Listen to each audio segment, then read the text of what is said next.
অবস্থা বেগতিক দেখে গণঅভ্যুত্থানের আগেই দেশ থেকে পালিয়ে দিল্লিতে অবস্থান নেন আলোচিত এবং আওয়ামী লীগের প্রভাবশালী এমপি শামীম ওসমান। ছাত্র জনতার আন্দোলনে নিজের এলাকা নারায়ণগঞ্জে অস্ত্র হাতে প্রতিরোধে নেমেছিলেন সাবেক এই এমপি।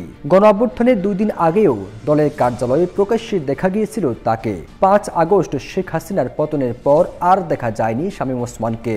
ইতিমধ্যে সাবেক এই এমপির বিরুদ্ধে একাধিক হত্যা মামলা হলেও তাকে খুঁজে পাওয়া যায়নি। অবশেষে সব রহস্যের অবসান ঘটেছে একটি ভিডিও থেকে। শামীম ওসমানের দেখা মিলেছে ভারতের রাজধানী দিল্লিতে হযরত নিজামুদ্দিন দরগায়। শেখ হাসিনার জন্য নিজামুদ্দিন আউলিয়ার মাজারে দোয়াও করিয়েছেন তিনি।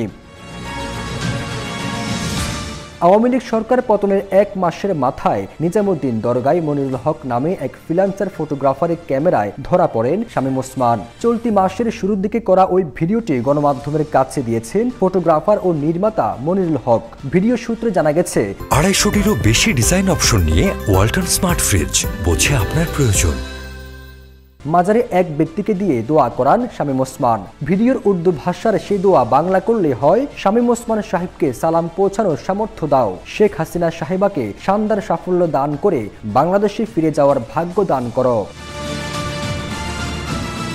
এদিকে সেদিনের দৃশ্য সংবাদ মাধ্যমের কাছে বর্ণনা করেছেন ফটোগ্রাফার মনিরুল। তিনি জানান, ভারতের একটি বিশ্ববিদ্যালয় থেকে সদ্য স্নাতকোত্তর চূড়ান্ত পরীক্ষা শেষ করে নিজামুদ্দিন দরগায় ঘুরতে গিয়েছিলেন।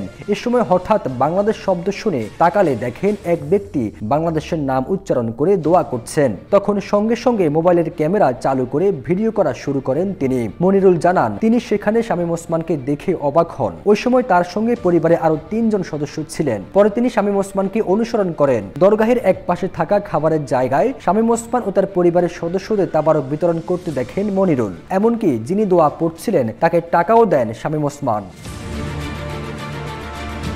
ছাত্র জনতার গণঅভ্যুত্থানে গত 5 আগস্ট দেশ ত্যাগ করে ভারতে পালিয়ে যান সাবেক প্রধানমন্ত্রী শেখ হাসিনা।